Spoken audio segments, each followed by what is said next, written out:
Então, boa noite a todos mais uma vez, os que estão aqui presentes, e nós temos gente presente, viu, pessoal? E os que estão em casa, nós vamos então elevando o nosso pensamento até Deus, nosso Pai, a Jesus, nosso Mestre, pedindo que os bons espíritos responsáveis pelo trabalho desta noite estejam entre nós, nos amparando, dando-nos a sustentação espiritual para o trato com aqueles que forem trazidos aqui em busca de auxílio, em busca de consolo, de esclarecimento. Que o Newton esta noite possa ser bastante inspirado, trazendo as lições do Evangelho de Jesus para o nosso aprendizado, para transmitir também àqueles que comparecem do plano espiritual, instruindo assim, e para que entendam a posição em que se encontram e que possam ser amparados por essa espiritualidade que nos visita sempre. Pai de infinito amor, nos abençoe a cada um de nós aqui presentes, os que estão em casa, aqueles que não puderam comparecer por algum motivo, que possam também atingir a todos com as suas bênçãos e que nós possamos então ter uma boa noite de aprendizado. Pai nosso que estás nos céus, santificado, Senhor, seja o vosso nome, venha a nós o vosso reino, seja feita a vossa vontade, assim na terra como nos céus. O pão nosso de cada dia dá-nos hoje, perdoa, Senhor, as nossas dívidas, assim como perdoamos aos nossos devedores, e não nos deixes cairmos nas tentações do mundo, porém livra-nos de todo o mal. Nós vamos então pedir para a Gabriela, que está nos visitando hoje pela primeira vez, e eu já sorteei ela aqui para fazer a leitura de harmonização para nós. Por favor, Gabriela. A câmera é ali, tá? Boa noite, pessoal. Boa noite. Restauração. Serviço interrompido pode ser retomado. Erro que se adotou encontra corrigenda. A paz que se perdeu surgirá novamente. Desengano chegaram, que a dor não te perturbe. Seja qual for o mal, volve de novo ao bem. Em tudo vencerás, se confias em Deus.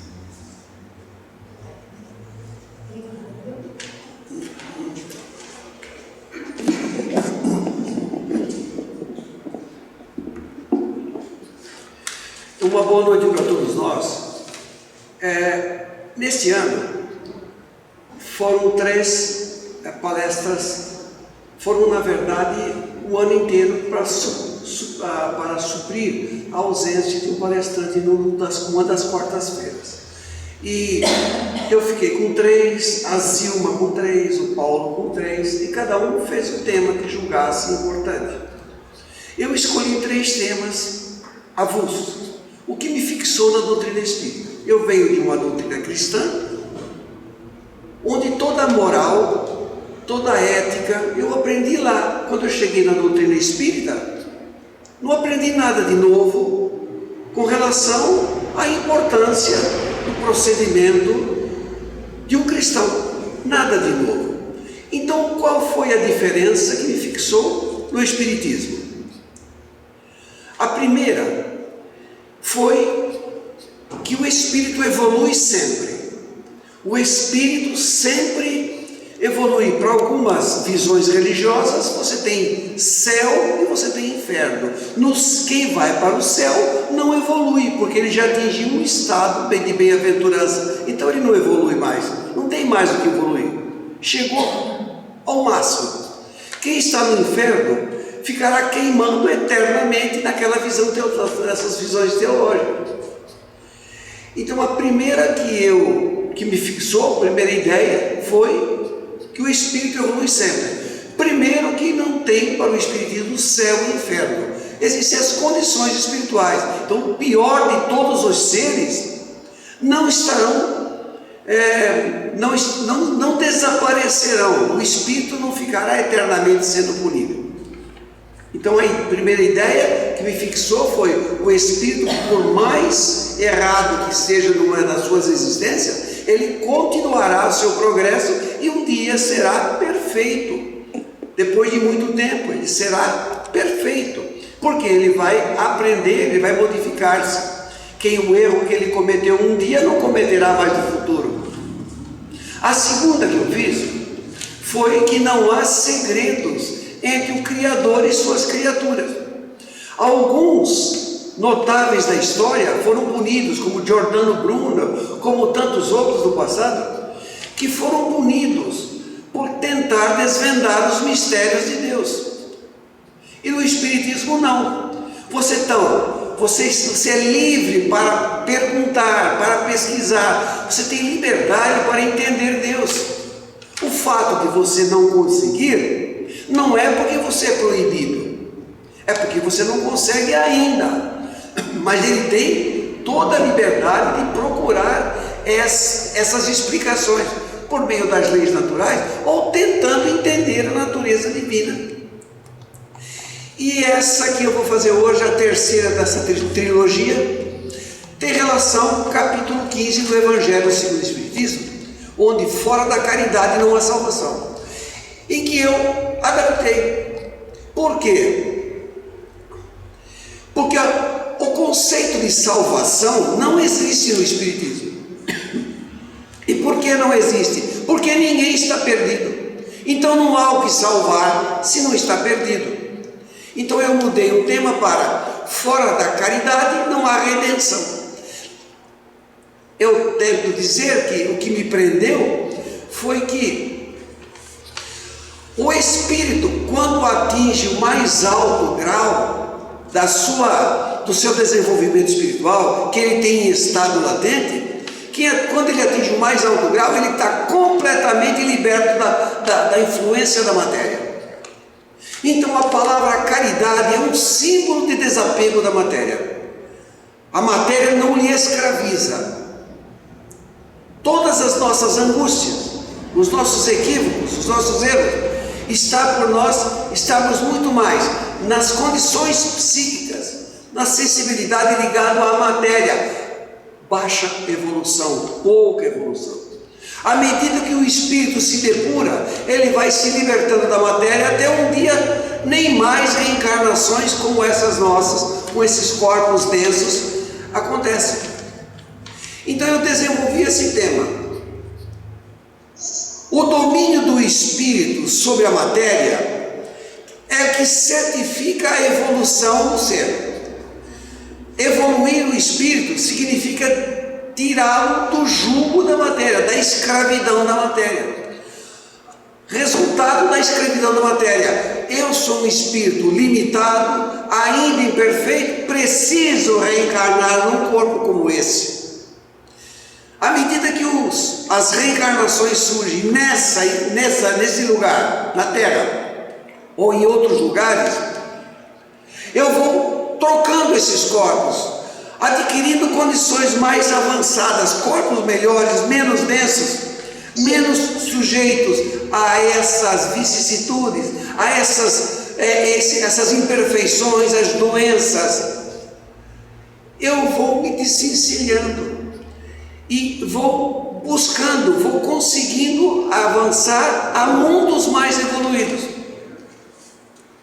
Então, o domínio do espírito sobre a matéria é o que dá testemunho, que certifica, que chancela a evolução do espírito. A caridade é a expressão mais eloquente do amor silencioso.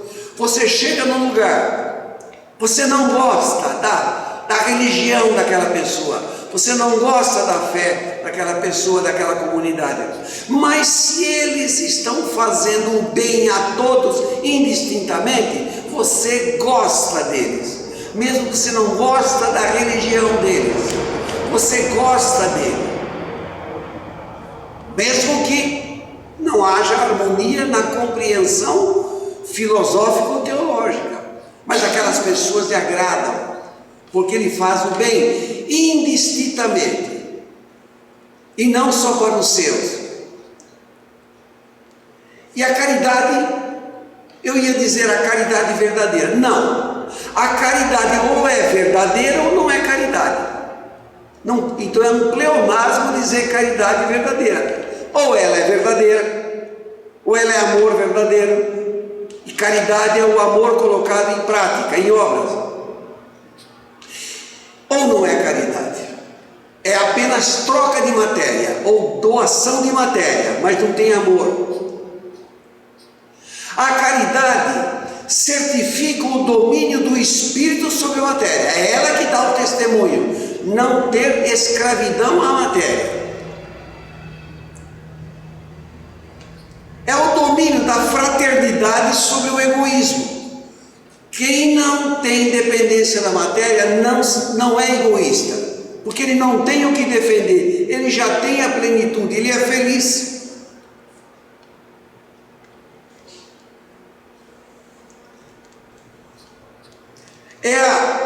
É a humildade sobre a vaidade.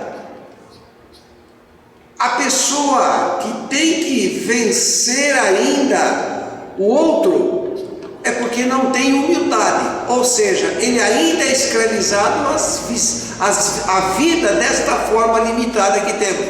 Por isso que nos estranha muito quando Jesus diz, o Filho do Homem, que se referindo a ele mesmo, não carrega alforge, não carrega moedas, não tem sequer onde repousar a cabeça. Jesus não precisava de moeda, não precisava ter roupa, não, ele tinha, porque Maria tecia para ele, né? Maria, Mãe Santíssima, tecia a roupa de Jesus, o seu manto, mas ele não dependia de nada. Mas eu dependo, eu não sou Jesus ainda. Um dia serei um Jesus e mais ainda, mas não sou eu. Todos nós, vocês, nós. Jesus asseverou isso, confirmou: vós sois deuses, farão isso que eu faço ainda mais. Porque é lei da evolução universal.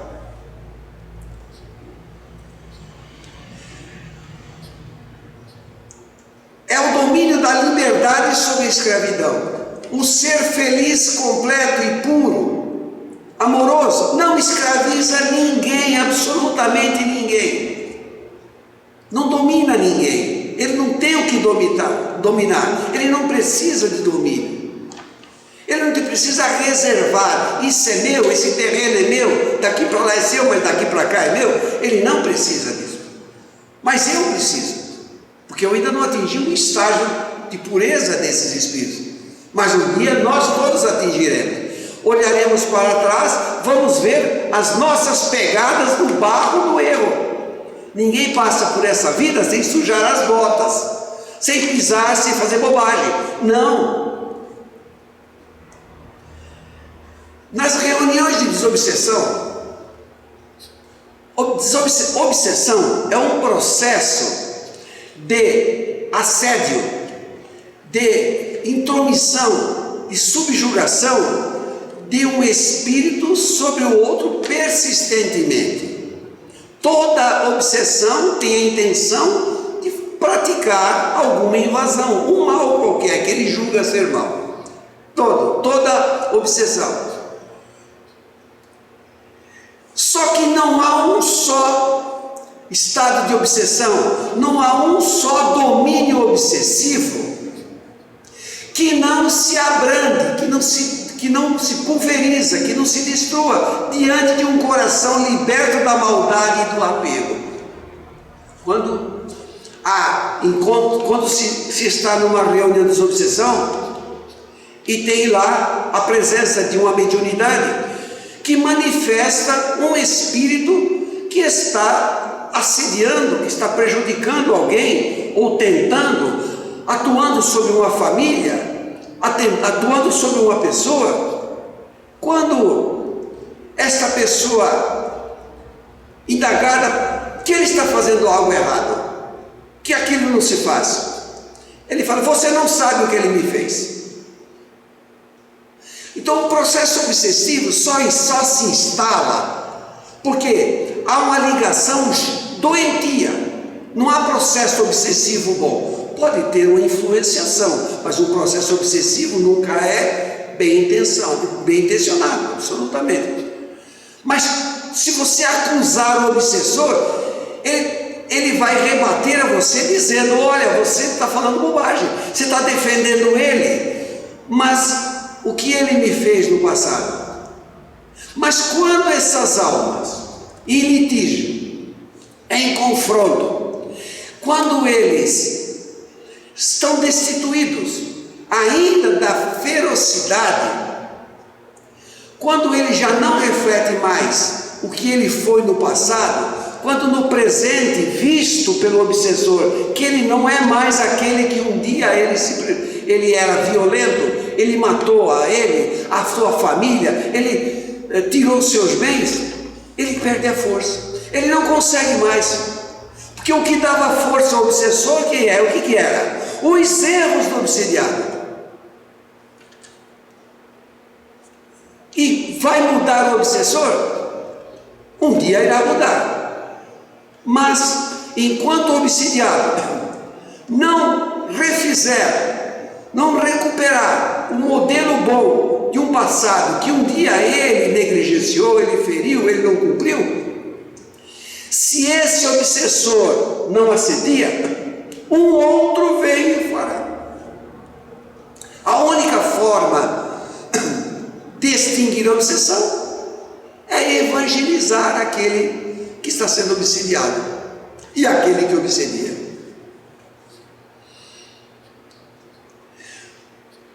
Quando é dito em nome de Jesus, é muito comum você ver as seguintes práticas, ensinadas pelos apóstolos mesmo. Eles chegavam num processo, era a linguagem da época, do processo obsessivo.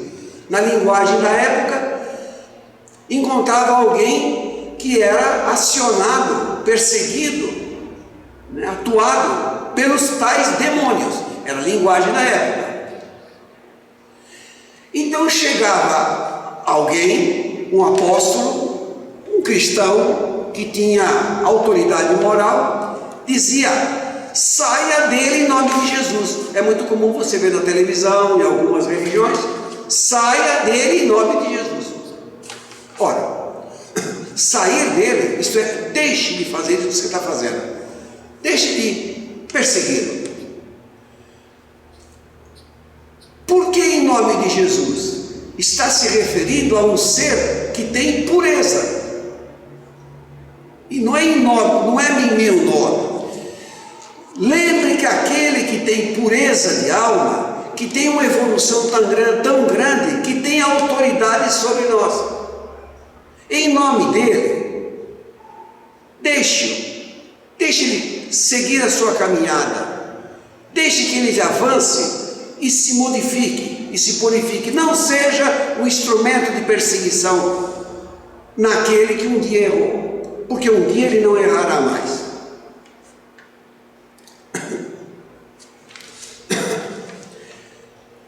Esta fala está ligada a uma passagem do Evangelho de Mateus, de São Mateus, capítulo 19, versículo 21. Um moço procura Jesus e diz assim: Senhor, bom mestre, o que faço, o que devo fazer para ganhar a vida eterna? Ora, que bom, como era bem intencionado esse moço. Bom mestre, o que eu devo fazer para ganhar a vida eterna? Era bem intencionado. Jesus disse: por que me interrogas acerca do que é bom? Bom é só Deus. Jesus não perdeu a oportunidade. O rapaz deu uma de Rolando Lero, né? Deu uma bajulada em Jesus. Senhor, tu és bom. Ele falou: olha, eu não sou bom. Bom é Deus. Tem uma passagem de Jesus, que Jesus ele era muito perspicaz. Pessoas exaltando, como a gente vê, estampado nas camisetas: Jesus, tu és o Senhor. canta-se hinos, canta-se músicas, faz-se discursos em nome de Jesus. Jesus, que não se iludia com nada disso, disse assim: em vão vocês me adoram com os lábios, mas não é isso que eu quero de vocês. Eu quero que vocês modifiquem o seu comportamento. Vocês não me enganam. Eu estou aqui para que vocês sejam renovados nas suas atitudes, nos pensamentos, nos seus propósitos de vida, na atuação sua com os teus irmãos de caminhada. Você me cantar hinos, eu não preciso disso. Não que isso seja ruim, claro que não, mas não é esse o propósito. O propósito do Evangelho. Evangelho quer dizer boa nova, quer dizer um ensinamento novo. Não é a exaltação da personalidade de Jesus. Não porque ele não seja digno dessa exaltação, ele é digno, mas o propósito dele era mudar os nossos comportamentos.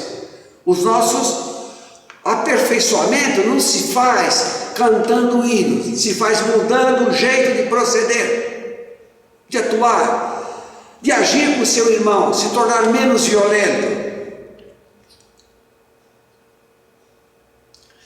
Disse-lhe ainda Jesus: se queres ganhar a vida eterna, guarda os mandamentos.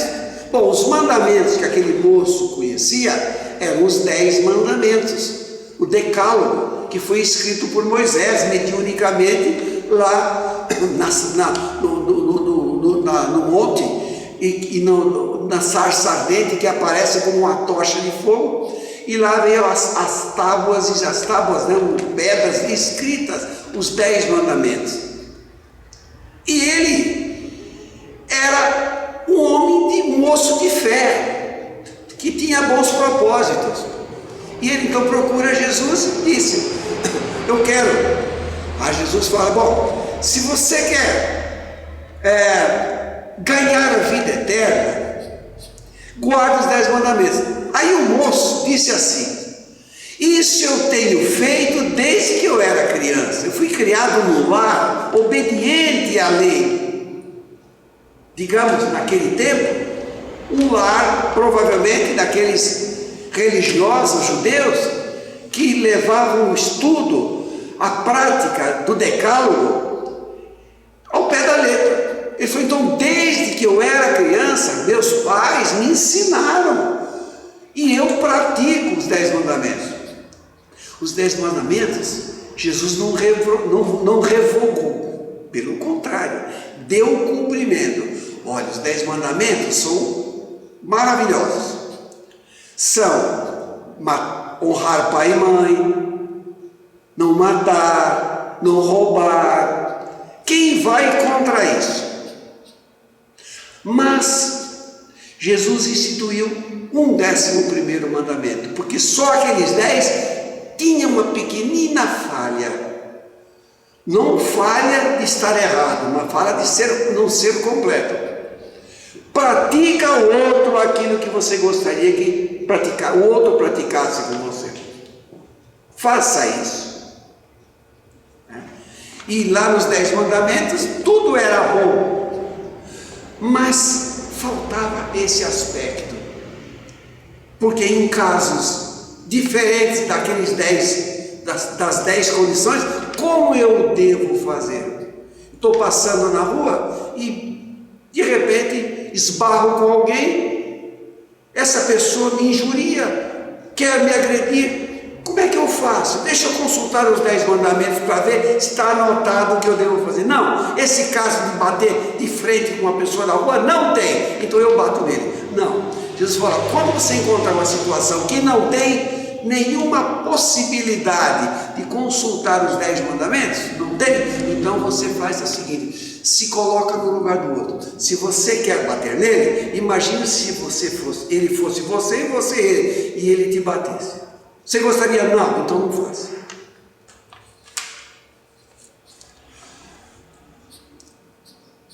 O jovem disse: isso eu tenho feito desde a minha infância. Bom, para começar, esse moço tinha formação, tinha fé, tinha religiosidade, mas ele queria o máximo. O máximo é a perfeição, o máximo é a pureza. O que me falta, Senhor? Se queres ser perfeito, puro, vai, vende tudo que você tem e dê a quem muito necessita. Primeira coisa, esse moço já era bom, ele tinha fé, mas para chegar ao máximo que é a pureza, a compreensão mais absoluta, não podia depender da matéria.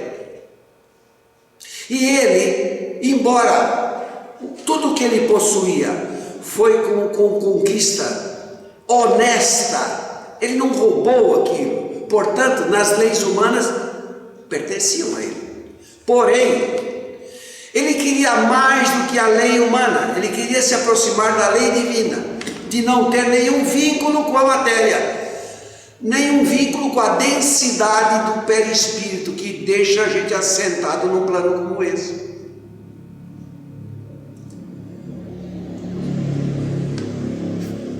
Jesus não disse você só tem coisas erradas, Jesus não falou, mas deu uma orientação.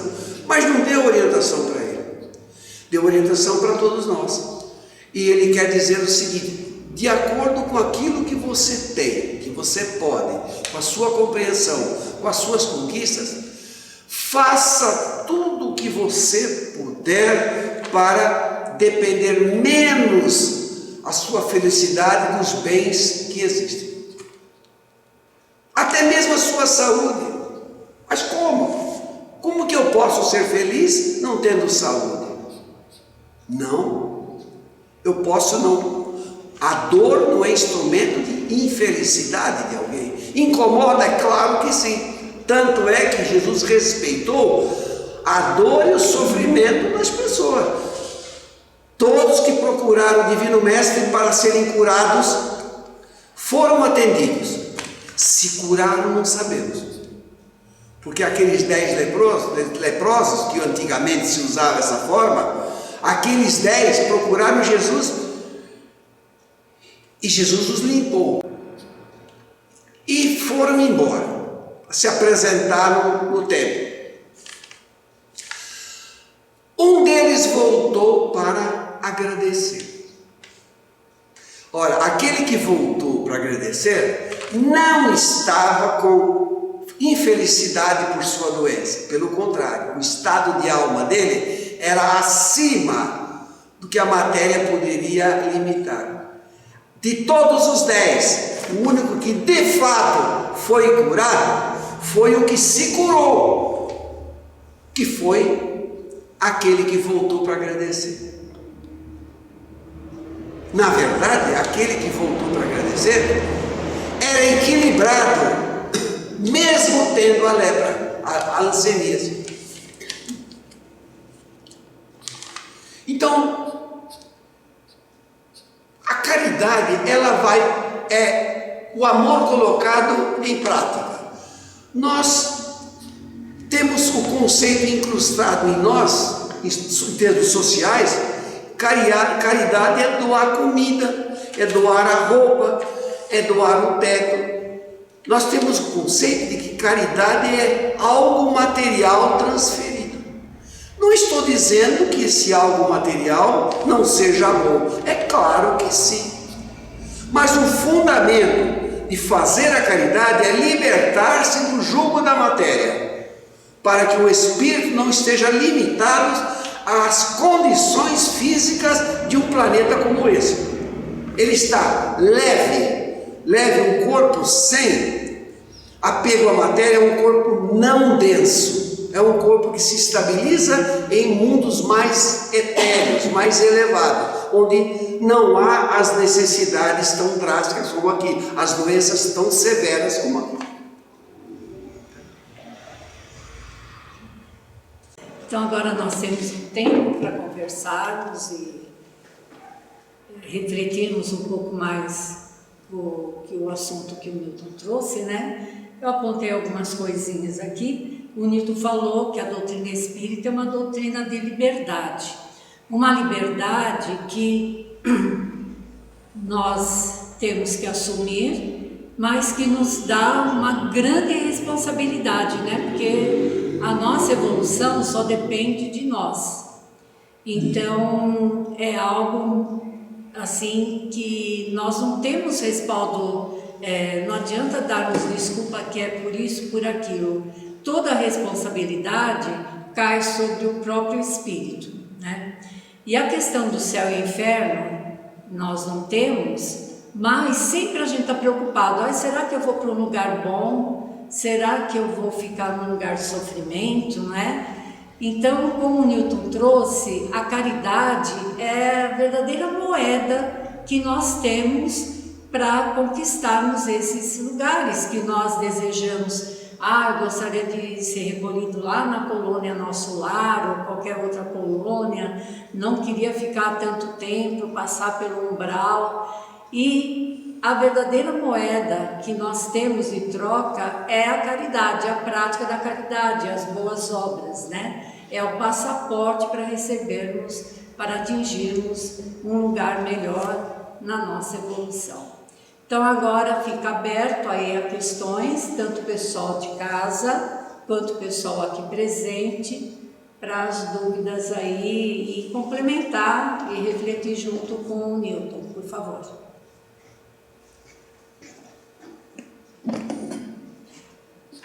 A Cléo falou a doutrina espírita, o espiritismo é uma doutrina de liberdade, é uma doutrina de libertação, não de liberdade.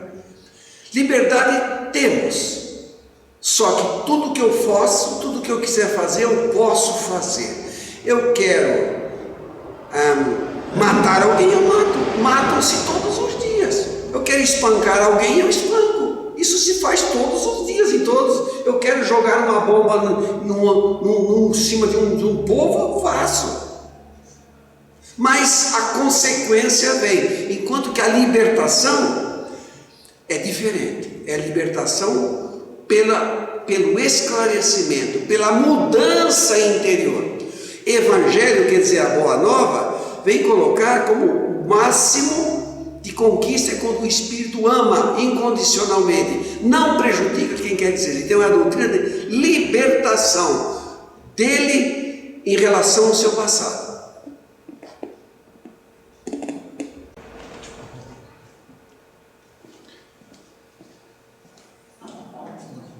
Boa noite.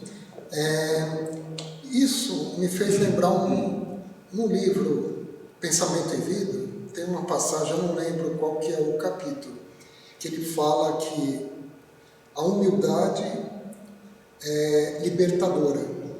Aí você pensa, humildade, você vê uma pessoa humilde, você pensa uma série de questões que não transmite a verdade. Lá ele explica por que a humildade é libertadora. Porque a humildade é o contrário do orgulho. Se você é orgulhoso com as suas coisas materiais, com seus títulos, com seus cargos, com tudo que você tem, imagine você passar por uma situação onde você perde um emprego, perde alguma coisa que você gosta material. Então, se você arremete por esse lado, por esse pensamento, se você fica desprendido totalmente dessas coisas que você tem um orgulho, não vai te incomodar. Então é um fardo a menos que você tem para carregar. Às vezes a gente está tão preocupado com as coisas, mas preocupado com o quê? Com as coisas com títulos, com emprego, enfim. Isso é uma passagem que até hoje não me esqueço, né? E eu acho de muita importância. Uma outra, também no livro Paulo e Estevão, quando o Paulo estava retornando para ele ser julgado pelo César, ele não queria, ele falou para todos, olha, não vamos embarcar porque vai ter uma tempestade, vai ser ruim. Não, mas quem é você para falar? Nós vamos e ponto final. Ele, na verdade, ele estava como prisioneiro. Durante essa viagem, aconteceu o que ele falou, começou uma tempestade horrível, e aí perguntaram para ele, poxa vida, o que podemos fazer? Vamos jogar o que tem de peso a mais fora, que não vai fazer diferença. Mas essa carga aqui é importante, aquela é outra, aquilo é isso, aquilo. Vamos jogar tudo fora. Foi isso que foi feito. Então, a viagem ficou mais tranquila. Fazendo analogia, tudo que a gente carrega, tem que ver se realmente esse valor é necessário carregar. Senão, a gente se desfazendo disso, que hoje o Milton trouxe, né? Esse desprendimento material, faz com que a nossa viagem, a nossa caminhada seja mais tranquila. Era isso. Obrigado. O filósofo catarinense Humberto Roden, ele tem uma frase num dos livros dele. Tem muitos que são libertos do que têm, enquanto que outros são escravos do que não têm. A gente associa caridade ao dar. A gente associa a humildade a um traje barato e roto. Não, humildade e orgulho são características do espírito e não da roupa que o encarnado.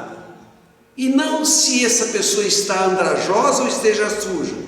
Você pode ter uma pessoa que não tem onde viver.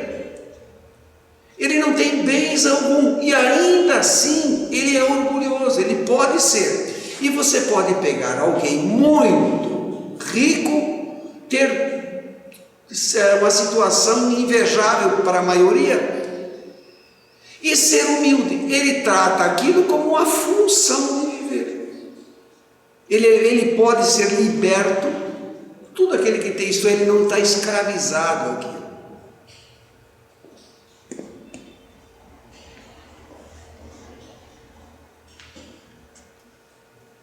Fala, Nádia.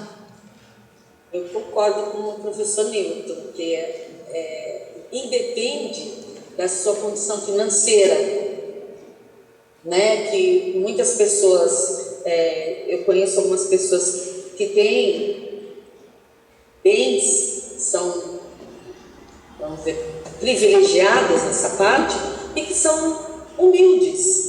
E outras pessoas que não têm esses bens são orgulhosas até de aceitar as coisas dessas pessoas que estão fazendo caridade. Ela se orgulha dela. Então, ela não tem esse poder, ela necessita de ajuda, mas ela não aceita. Então, eu acho que independe da sua condição financeira. É realmente uma coisa de espírito, é da pessoa, não é ser caridosa ou não. Sim. Vai do espírito dela, da evolução dela, né? Sim. Tia, obrigada. É uma coisa assim que eu acho que é difícil de responder, né? Mas às vezes eu fico, até quando eu leio a revista Espírita, que depois de ler essa revista que eu fui me dar conta, assim, quando a gente pensa em vida nos outros planetas, né? A depender da nossa evolução, a gente pode ficar aqui, a gente pode ir para um lugar melhor, um lugar pior, aqui ou em qualquer lugar. Pior assim, né? A gente não evolui, mas a gente pode estacionar ou não ser aceito, de repente, numa evolução da Terra. Mas será que nos outros planetas funcionaria? Como funciona aqui na Terra, por exemplo, os encarnados e os desencarnados? É difícil de responder, né? Que eu fiquei pensando nisso. Mas, por exemplo, Júpiter, Marte, será que teriam os encarnados e os desencarnados como tem aqui na Terra? Que nem Marte já foi provado que não tem vida. Mas quando a gente lê, a gente sabe que Marte é um mundo um pouco inferior ao nosso. Eu tenho certeza que pode ter, que tem vida, nem que seja espiritual ou independente se for superior ou inferior a nós. O que o senhor acha? Bom, primeiramente a ciência no estágio que está não encontrou vida no universo, a não ser na Terra. Vida como essa nossa. Portanto, o espírita não pode cometer o erro de tentar provar para o materialista porque Jesus falou, tem vida. Ele não deve cometer esse erro. Nós, encarnados na Terra, recebemos o nome de reencarnação por causa desse corpo. Muitos espíritas, bastante trabalhadores extraordinários, um deles era Valdo Vieira. Ele não usava a palavra encarnar e desencarnar. Ele não usava. Valdo Vieira chamava de dessomar. Porque a palavra soma quer dizer matéria. Então, para ele, desencarnar só vale para a Terra, porque nós chamamos essa matéria dos nossos corpos, chamamos de carne. E ele diz, esse termo só vale para a Terra. Mas se você usar o conceito de dessomar, onde houver corpos materiais, não importa em que estágio da matéria exista, vale esse termo, dessomar, perder a matéria, retirar a matéria, deixar apenas o espírito. Então, não existe em momento algum, no âmbito científico da Terra, alguma evidência de ter vida em outro lugar.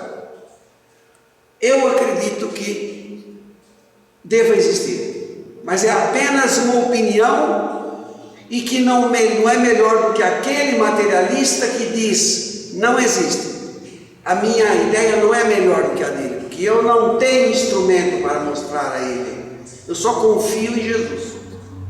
E ele não confia, ele é ateu. Então eu não posso dizer que eu estou certo e ele está errado. Eu não posso dizer isso. Porque eu não tenho essa prova e ele também não tem. Então, para nós, a questão é confiar ou não. Eu, como cristão, confio que Jesus, no seu estágio, na sua sensibilidade, deixou isso claro. Você tem muitos astrônomos, pessoas relevantes, que se dividem. Alguns acham que tem vida fora da Terra e outros acham que não tem. Os dois não provam absolutamente nada um com o outro. Isso é uma questão da humanidade investigar para o futuro. Por enquanto não. Temos a opinião de Jesus e de alguns espíritos. Se a gente pensar na lógica, não tem como a gente achar que não tem mais nada, né? Mas realmente. Mas é palpite. É reflexão. E quando nós lemos a revista Espírita, tem muito material lá que diz o contrário, mas provar, ok. Obrigada.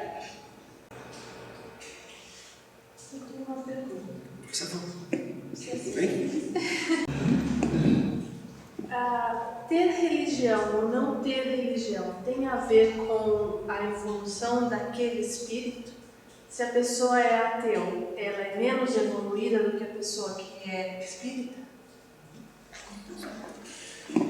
Ela fez a seguinte colocação: o fato de ser ateu determina ou induz ou mostra que uma pessoa não é tão evoluída. Pessoal, o fato de alguém ser ateu não modifica em nada na evolução de alguém. O Espírito Emmanuel diz assim: o que importa ao Criador é que o ser humano seja bom. Até mesmo acreditar nele pode deixar para depois. Entre um crente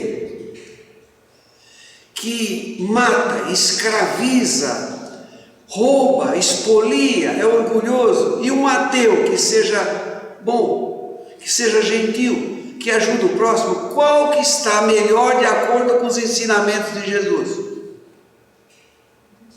Nós fomos doutrinados a acreditar. Não, o indígena também acredita, mas ele é chamado de selvagem. Compreende? Então a pessoa só é boa se acreditar na minha religião. Não é isso. A lei divina, expressa por Jesus, ele diz: o que importa é o bem que você faz. A elevação se dá em 2 parâmetros. No parâmetro dos sentimentos nobres, equilibrados, devotados, tratar todos com equilíbrio, com bondade, com misericórdia. E o desenvolvimento intelectual. São esses 2 elementos: o desenvolvimento da inteligência e dos sentimentos.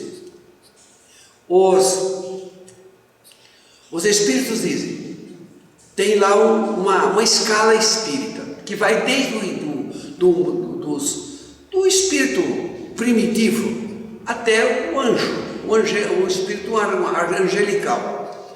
Então ele diz assim: uma pessoa, quando que um espírito é primitivo?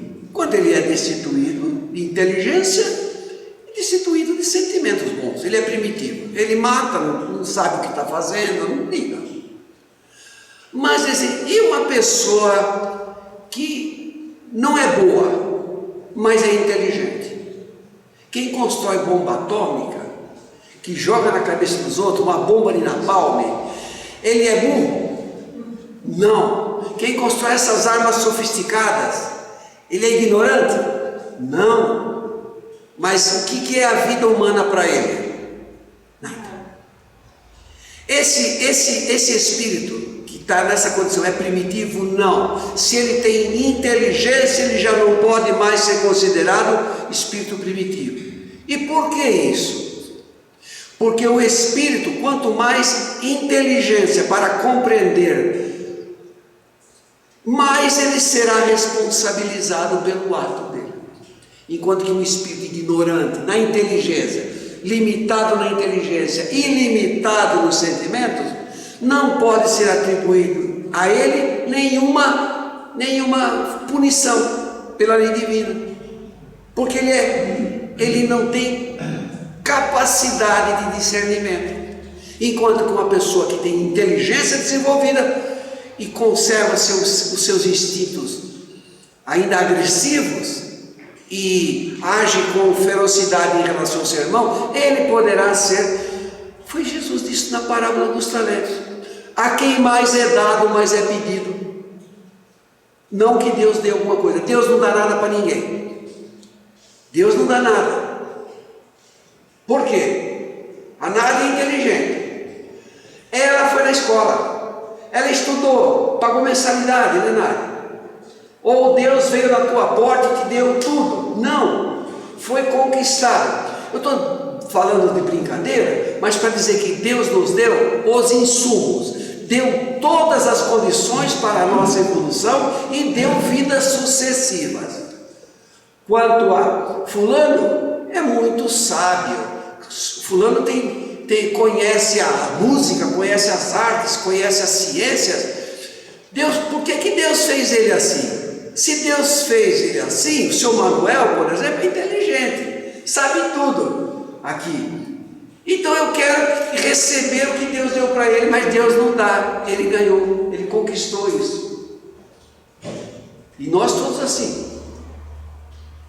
Então, novamente, não é uma coisa vinculada à inteligência e bondade, né? Não. Elas são desvinculadas, assim como o dinheiro também não está vinculado com essa bondade. E nem a falta do dinheiro à bondade. Sim. Né? Cada um vai se montando, se moldando. Sim. Né? Vai passando as suas... vai passando pela vida tendo as provações e agindo em relação a essas provações. Sim. Pode ser de uma maneira boa, favorável ou desfavorável. Depende de como ela reage, né? Sim. Quando foi dito lá que era mais fácil um camelo passar no fundo de uma agulha do que um rico entrar no reino dos céus, fez com que as pessoas começaram a se sentir culpadas por ser rico. Eu não sou porque eu não tenho dinheiro, mas fulano, que azar que eu tenho uma fortuna. Isso foi tudo, foram criados estereótipos que atrapalharam e colocaram culpa nas pessoas. E bondade, humildade, respeito humano não é uma questão de dinheiro, de recursos, de poder, é questão de maturidade de espírito.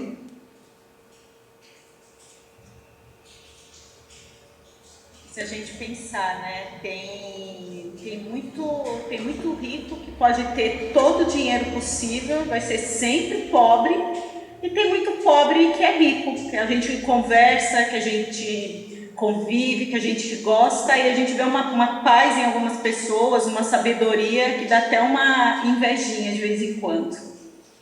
Sim. A prova da riqueza que é dito no Evangelho. A Cléo está lembrando a questão da prova da riqueza e a prova da pobreza. Os dois educam. A prova da riqueza abre mais portas para os exageros, mas não obriga uma pessoa a utilizar o recurso que tem de uma forma desequilibrada. E a prova da pobreza educa. O que não educa é a prova da miséria. Por isso que Jesus disse assim: sede misericordiosos. O que significa? Cuide de quem está no estado de miséria. Cuide dessa pessoa. Porque a miséria não educa. A pessoa no estado de miséria, ele está tão aviltado com suas necessidades, por não se alimentar direito, por não viver direito, por não se proteger direito das intempéries, e ele não consegue exercer o livre-arbítrio com plenitude. Então, lá, quando se fala da prova da riqueza e da pobreza, se alguém tiver a oportunidade de ler o Evangelho segundo o Espiritismo, vai estar assim: os ricos, os pobres, cuide dos miseráveis, sendo misericordiosos. E diz: pobres sempre os tereis. Está uma frase escrita dessa maneira: pobres sempre os tereis. Por quê? Alguém que em existências passou pela prova de administrador de uma fortuna, era para que lhe levasse progresso, levasse instrumento de consolação, de caridade, dar emprego às pessoas. E aquele seu empregado que respeitasse e fizesse da melhor forma possível aquilo que lhe cabe fazer. O miserável não consegue atender isso, ele não tem capacidade para responder a isso. Então, é uma situação que a gente deve. Algumas pessoas fazem: a prova da riqueza é mais difícil do que a prova da pobreza. Já ouviu falar isso? Já ouviu falar isso? Errado. Se você entender que uma prova dada pelo processo de reestruturação do espírito for uma prova mais difícil que a outra, se está dizendo que aquele que recebeu, houve discriminação. Na lei divina não tem uma prova dito por Jesus, não tem uma só prova que não esteja adequado às forças dos ombros de quem vai recebê-la. Se a lei divina der a alguém um fardo superior à força, essa lei está errada, porque não foi isso que Jesus ensinou. Jesus disse que o fardo é proporcional àquilo que podemos carregar. Então a prova da riqueza, ela tem a mesma intensidade do que a prova da pobreza, porque elas são proporcionais aos ombros daqueles que irão carregá-las. Então é um estereótipo que não deve ser levado assim no estágio muito radical. Não, aí você está duvidando da sabedoria da lei divina. Mais alguém, pessoal? Nós estamos chegando ao horário da nossa reunião, mas se tiver mais alguém para colocar uma reflexão, um complemento, por favor.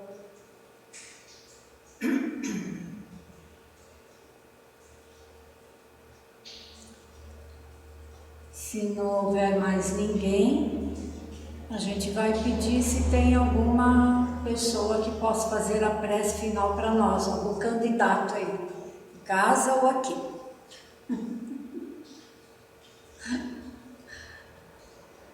Eu faço, Léo. Então a Zilma fará para nós as vibrações e a prece final. Vamos acompanhar então. Obrigada, Zilma. Vamos elevar os nossos pensamentos, emanando as nossas melhores vibrações para todos aqueles que passam por dificuldade nesse momento, tanto os encarnados quanto os desencarnados. Vibremos pelos nomes que estão no nosso caderno de orações, na nossa caixinha de vibrações, os nomes que foram colocados no chat. Vibremos por todos aqueles que sabemos que estão enfrentando dificuldades nesse momento. Temos os moradores de rua, as pessoas que enfrentam problemas de saúde física, de saúde mental. Mas vibremos também por todos aqueles que amamos, aqueles que são os nossos familiares, os nossos amigos. Vibremos pelo nosso ambiente de trabalho, pelo nosso lar, por aqueles que de alguma maneira estão magoados conosco e também por aqueles que nós magoamos, e que possamos pedir sempre a Deus, a Jesus, para que possamos fazer cada vez melhor. Sabemos que a perfeição não é desse mundo, mas que podemos sempre dar a nossa contribuição da melhor maneira possível. E que essas reflexões da noite, além dos nossos corações e das nossas mentes, elas também façam parte do nosso dia a dia, que cada um de nós tenha a oportunidade de poder contribuir, de poder levar essas palavras para alguém, poder agir de acordo com elas. Vibremos pela fluidificação da água, do que está no centro, mas das águas que estão em nossos lares também, colocando a medicação necessária para cada um de nós. E essa medicação que pode ser traduzida em coragem, compreensão, vontade de continuar indo em frente e de fazer cada vez melhor. É com muita gratidão e com muito amor que seguimos nessas reuniões. Pai nosso que estais nos céus e em todos os lugares, santificado seja o vosso nome, venha a nós o vosso reino, e que seja feita a vossa vontade hoje e sempre. Pão nosso de cada dia, muito obrigada por não deixar faltar e que não falte na mesa de ninguém, e perdoa as nossas dívidas, como devemos perdoar os nossos devedores. E não nos deixes cair nas tentações do mundo, livrando-nos de todo mal, que assim seja, graças a Deus, graças a Jesus, que possamos seguir em frente, como agora, sempre amparados, iluminados e esperançosos, fazendo cada qual as nossas funções. Que assim seja. Obrigado, Zilma. Então, nós vamos aqui no presencial, passando a outra parte do trabalho, dos passes, e nos despedimos aí uma boa noite, um bom descanso a todos. E quem quiser permanecer conectado mentalmente ainda à reunião, por algum tempinho a mais, até a hora do passe, também fiquem à vontade. Uma boa noite a todos, então. Obrigado, boa noite. Boa noite a todos. Boa noite. Boa noite. Boa noite. Boa noite. Boa noite. Obrigada. Boa noite, pessoal. Bom trabalho.